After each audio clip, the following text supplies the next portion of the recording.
결론은 금년이 인하할 것 같다. 그러나 이벤트가 발생해서 될 여지가 높지 않겠냐라고 저는 보고 있습니다. 앞에 그런 걸 봐서는 실업률은 조만간에 바닥을 짚고 반전될 여지가 있다. 그럼 반전됨이 이론적으로 과거에 이렇게 바로 경기침체 다 들어갔습니다.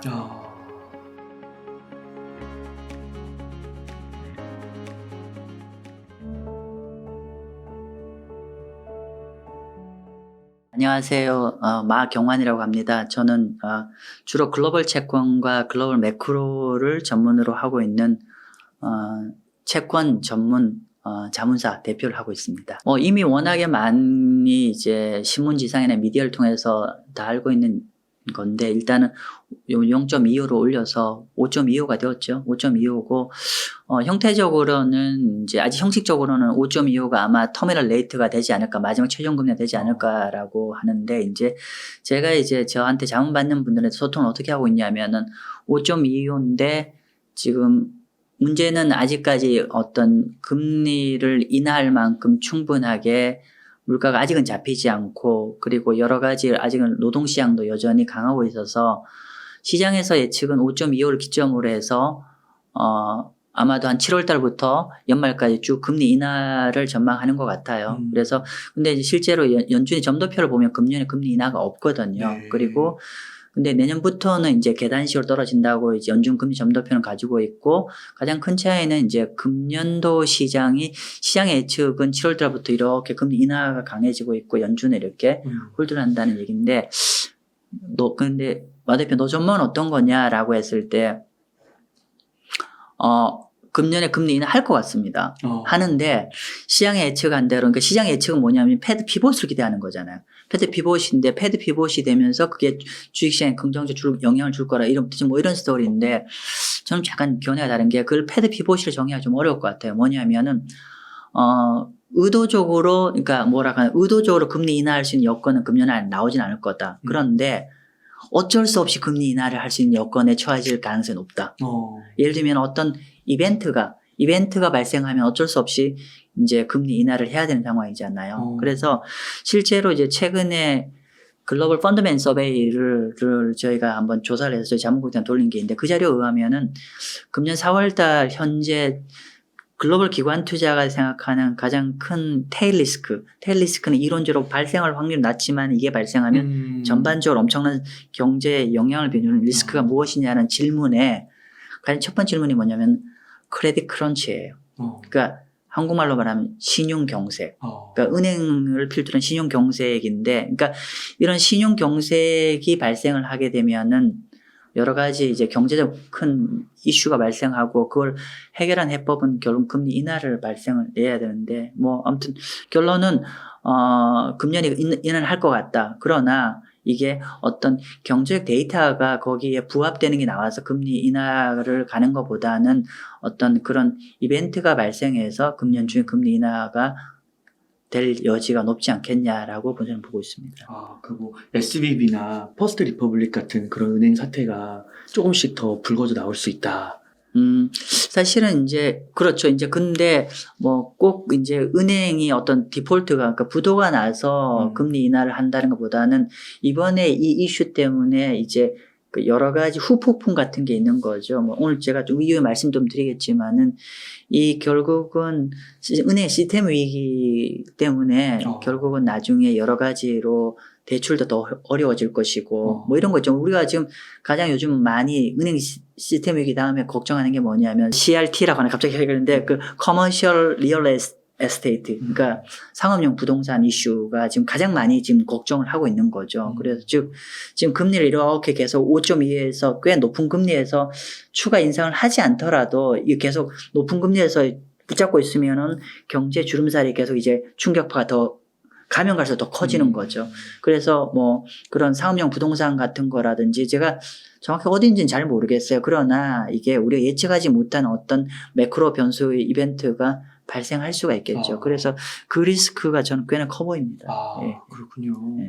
그러면은 그 경기 침체도 많이 언급을 하고 있잖아요. 네. 경기 침체에 대해서 어떻게 전망하세요? 네, 경기 침체는 지금 현재 일반적으로 글로벌 데이터로 보면은 한 70% 정도 올라갈 거라고 경침체를 보는 게 현재 이제 리세션 확률이죠. 그러니까 리세션 확률 한 70% 정도 보는 게 정설인 것 같은데 좀 한번 제가 한번 하나하나 좀 자세히 좀 설명 좀 드렸으면 합니다.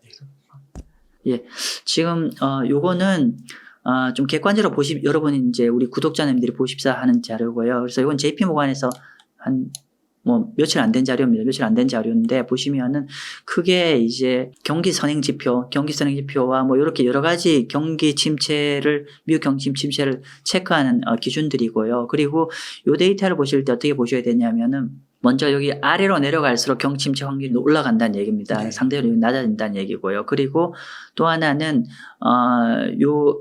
무슨 색깔이라고 해야 되나? 좀 옅은 요 색깔이 노란색? 6개월 전, 그렇죠. 네. 6개월 전이고, 요게 지금 현재 시점입니다. 그래서 6개월 전 대비해서 각 어떤 지표가 6개월 전 상황과 지금 현재 시점을 비교를 한 거예요. 네. 그러니까 우리가 단순하게 70%, 80%랑 말고 중요한 매크로 지표들이 어떤 방향으로 흘러가고 있는지를 체크하자는 차원에서 제가 이게 보이는 거고요. 보시면은 먼저 이제 경기 선행 지표, 가장 많이 보는 거죠. 경기 선행 지표는 지금 보면은 6개월 전에도 나빴는데 지금 많이 더 나빠지고 있죠. 그래서 이제 딱 이렇게 JP모건에서 이렇게 플래그를 달았어요. 깃발을. 이거는 완전 경기 침체 쪽으로 왔다라고 보는 거고요. 두 번째로는 여기가 지금 현 시점에 많은 걱정을 하는 게 뭐냐면 크레딧 시장.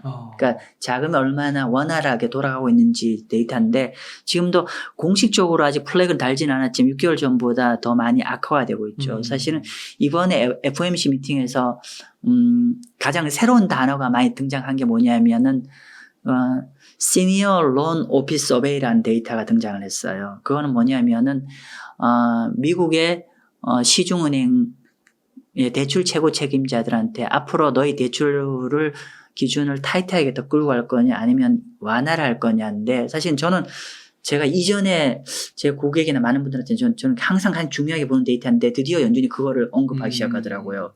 왜냐하면은 크레딧 크런치를 볼 때 가장 중요한 이슈거든요. 그러니까 결국은 대출을 이렇게 꽉 채우면 결국은 경제가 충격파가 가게 돼 있거든요. 근데 그게 계속 나빠지고 있어요. 그래서 그런 거를 반영한 것들이 데이터인데 이전에도 안 좋았는데 지금 계속 더 악화되는 방향으로 가고 있죠. 그래서 대출 여건이 더 악화되고 있는 거는 확인하고요.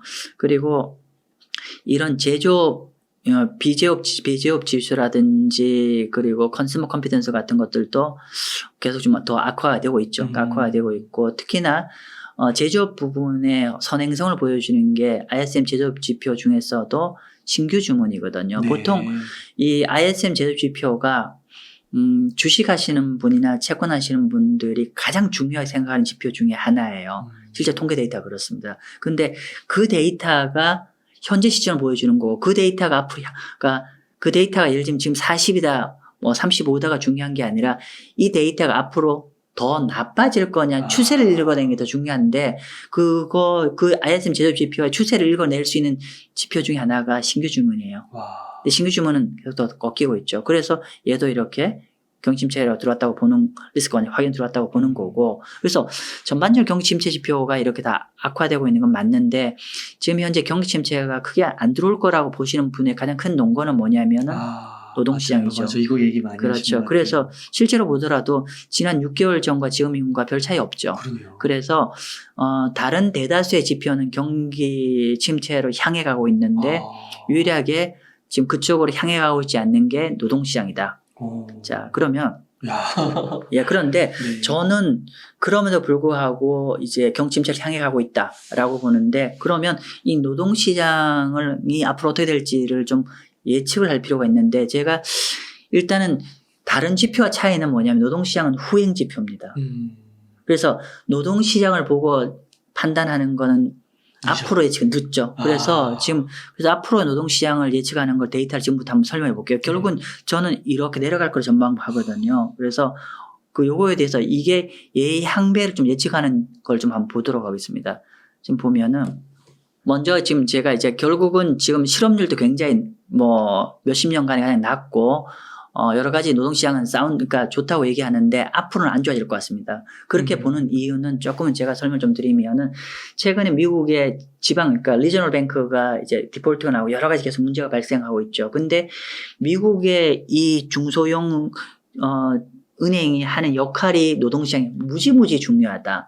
첫 번째는 뭐냐면 미국의 대출 시장에 중소기업 대출 시장의 한 80%를 리저널 뱅크가 담당을 하고 있는데 지역은행들이. 그렇죠. 그런데 근데 얘네들이 이번에 여러 가지로 도움을 받고 있지 않아요. 근데 그러면서 이렇게 방만하게 경영한 거에 대해서 이제 제대로 관리하라는 이제 요구를 받고 있죠. 그래서 그럼 이론적으로 대출이 타이트해질 수밖에 없죠. 그러면 결국 이 중소은행들의 거래처가 아까 말씀드린 대로 미국 중소기업들의 80%를 관리하는 거니까 아무래도 미국 중소기업들 입장에서는 이제 론 조달이 힘들어지죠. 네. 자, 한번 보시죠. 그래서 지금 보면 여기가 미국 중소기업의 론 어빌리티입니다. 그러니까 론에 얼마나 쉽게 활용할 수 있냐는 건데, 근데 여기서 또 하나 중요한 건 뭐냐면은, 자, 그러면 미국 중소기업들 대출이 좀 구하기 힘들어지면 어떤 문제가 있냐면은, 미국의 그 노동시장의 디맨드, 그러니까 노동시장을 뭐라고 하나, 일자리 제공이라 해야 되나요? 그러니까 결국 노동시장을 창출하는데, 미국 같은 경우는, 한국은 대기업이 중요하지만 미국 같은 경우는 노동의 디맨드, 그러니까 창출해주는 게 누구냐면은, 중소기업이 거의 한 3분의 1을 차지합니다. 일자리에. 그래요? 그러면은 결국은 중소기업이 힘들어지면 사람을 채용하지 않게 되고 사람을 채용하지 않게 되면은 결국은 노동시장이 실업률도 올라가고 그렇게 되는 거죠. 네. 그러니까 이게 다 시차를 두는 레깅 효과인데 근데 여기가 이렇게 움직이면 나중에 이렇게 움직이겠구나를 예측할 수가 있지 않아요. 그래서 보시면은 지금 방금 제가 론의 중소기업 론을 얼마나 쉽게 조달할 수 있냐는 건데 이 검정색입니다. 검정색인데 검정색이 이렇게 떨어질 때는 떨어지고 올라가는데 근데 제가 여기 초기 실업상 청건수거든요. 여기는 아래로 갈수록 이제 실질자가 많아진다는 얘기고 자, 작을수록 실질자가 적다는 뜻이잖아요.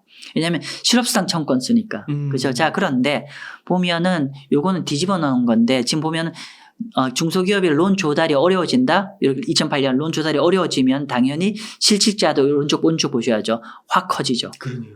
반면 론 조달이 쉬워진다. 그럼 당연히 실질자도 이렇게 줄어드는 거죠. 근데 앞으로 론 조달이 되게 더 힘들어질 거거든요. 이미 많이 힘들어지고 있어요. 론 조달이. 근데 노동시장 버티고 있어요. 그럼 어떻게 된다? 결국은 이렇게 수렴할 수밖에 없다. 그럴 것 같아요. 게다가 론 조달이 앞으로 더 힘들어질 거거든요. 그러면 결국은 이제 이런 연결고리를 통해서 이제 노동시장은 더 힘들어질 거라는 게 실업률 증가할 거라 저는 보고요. 또 하나는 실업률 증가하는 게 왜 중요하냐면은 지금 이제 최근에 실업률이 엄청나게 이렇게 낮잖아요. 근데 한번 지금 웅달님도 보시면 이렇게 좀 재밌는 거는 실업률이 이렇게 떨어져 있잖아요. 네. 근데 여기에 리세션 구간이거든요. 그러네요. 근데 저점 바로 다음에 리세션. 그러네요. 그죠? 네. 그러니까 아까 제가 말씀드린 대로 실업률은 후행 지표다. 그러니까 실업률 후행 지표. 그래서 바닥에서 딱 완전 바닥까지 갔다가 조금만 이게 턴어라운드 돌아서도 바로 실업률, 그러니까 경기 침체 들어갔었더라. 그렇구나. 그죠? 네. 그렇게 보면은 이게 지금 실업률 낮아서 되게 경기 침체 멀었어요 라고 하는 건 안 맞다는 거죠. 와, 그렇군요. 그죠? 근데 앞에 그런 걸 봐서는 실업률은 조만간에 바닥을 찍고 이제 추세가 반전될 여지가 있다. 그럼 반전되면 이론적으로 과거에 이렇게 바로 경기 침체 다 들어갔습니다. 그렇게 보시면 이해되시면 될 것 같고요. 네. 그 다음에 이제 방금 제가 실업률 갖고 얘기했는데 제가 채권사를 하는 사람들이 글로벌 가장 많이 보시는 자료가 장단기 금리차죠. 그리고 실제로 글로벌 투자은행들이 방금 그 지표들은 매크로 지표들 갖고 설명드린 거고 지금 설명드릴 거는 장단기 금리차 이런 거 갖고 좀 설명 좀 드리려고 하는데 워낙에 많은 방송을 하신 분들이 있기 때문에 금방 아실 것 같아서 제가 팩트만 갖고 말씀드릴게요. 보면은 제가 장단기 금리차가 왜 경기 침체를 선제적으로 보는지는 제가 다 설명 안 드리겠습니다. 그런데 어떤 분은 미국 국채 10년 국채와 2년 국채를 갖고 설명하시는 분이 있고 또 어떤 분은 10년 국채 금리와 3개월 물을 갖고 설명하는 게 있는데 다 괜찮아요. 그런데 이 차이는 뭐냐면은 10년 국채 금리 마이너스 2년 국채 금리를 얘기하는 거는 한 1년 내지 1년 반 정도의 경침체보다 한 1년 내지 1년 반 정도에서 좀 미리 좀 호흡이 긴 얘기고 그 다음에 10년 국채 금리 마이너스 3개월은 호흡이 짧아요. 평균 한 6개월에서 12개월 안에 있는 경침체를 얘기하는 겁니다. 그래서 그렇게 보면 될 것 같고요. 그럼 요건 중장기, 요건 상대적으로 단기, 중기 정도의 전망, 리세션 전망이라고 보면 될 것 같고, 확률은 얘가 과거 2차 대전 이후의 확률은 이 역전된 이후에 90% 정도의 확률로 와. 경침체가 들어갔고, 얘는 100%입니다. 얘는 역전됐으면 이후에 미국 경제가 100% 경침체가 들어갔다. 요런 걸 좀 기억해 두시면 될 것 같고요. 근데 여기가, 그런데 이걸 같이 한번 보면 될 거예요. 같이 보는 건데, 2차 대전 후에 쭉 여기가 요 역전된 이후에 몇 달 뒤에 경침체가 들어갔냐는 평균인데, 평균을 보니까 10-2년은 한 11개월, 한 1년 뒤에 경침체에 들어갔었더라. 그리고 요거는 한 6개월 정도 뒤에 6개월. 경침체에 들어갔었더라 데이터입니다. 물론 편차는 평균 그렇고, 그럼 현재는 어떻니? 지금 현재는 10-2 역전된 거는 10개월 됐어요. 그리고 이건 6개월 됐습니다. 그러면 과거 평균에 거의 근사치에 들어가고 그러네요. 있죠. 그래서 금년 하반기에 이 장단기 금리 역전 현상을 봐서는 들어가는 게 거의 좀 기정사실화라고 봐야 될 것 같고요. 와. 중요한 건 이런 거예요. 소프트한 경침체나 말단 경침체로 우리가 에브리바디가 콜 하고 있지만은, 과거 데이터는 이 데이터가 한 번도 틀린 적이 없다는 게 불편해요. 그러네요. 예. 네. 그래서 그렇기 때문에 이걸 무시해서는 안 된다는 얘기고, 어쨌건 간에 과거 데이터로 봐서는 평균 근처에 왔기 때문에 우리가 경침체에 임박해 있는 거는 맞는 것 같다라고 보시면 될 것 같고요. 그 다음에 방금 제가 아까 경기 선행 지표를 가지고 이렇게 JP 모간이 이게 리세션 리스크가 이제 확인이 들어왔다고 빨간 표시를 했는데, 그거를 요걸 좀 마지막으로 다시 한번 보려고 합니다. 왜냐하면 너무 중요한 지표라서. 이게 경기 선행 지표인데요. 이건 동행 지표가 아니라 선행 지표입니다. 그런데 보시면은 전년 동월 대비로 보면은 요게 경기 침체 구간이고요. 전년 동월 대비해서 마이너스 7.8까지 떨어져 있거든요. 선행 지표가. 그런데 이 선행 지표 7.8 레벨에서 1960년 이후에 이 레벨에서 경침체가 안 들어간 적이 없죠. 너무 클리어합니다. 너무 클리어합니다. 예. 그래서, 우리가 이제 어떤 분이 침체 들어간다, 안 들어간다 지금 적어도 데이터상은 침체가 들어갈 확률이 저는 좀 거의 확실하지 않나 싶습니다. 제가 아까 제 혼자 어떤 게스지만, 만약 금년에 인하하더라도 뭔가 something 문제가 발생해서 내리는 건 그건 또 안 좋은 뉴스고. 충격이 또 올 거고. 그렇죠. 그렇기 때문에 주식 하시는 분들은 이런 거, 그러니까 우리 인플레이션 환경 하에서의 어떤 금리 동결은 조금은 글로벌 투자 시선에 보면 좀 더 디펜시브하게 방어적으로 좀 주식을 하시는 걸 지금 현 시점 저는 좀 추천을 좀 드립니다. 네. 그렇군요. 그럼 채권의 비중을 높이는 게 좋겠네요. 예, 저는 지금 채권을 지금 많이 좀 들고 가는 걸 권하고 있습니다.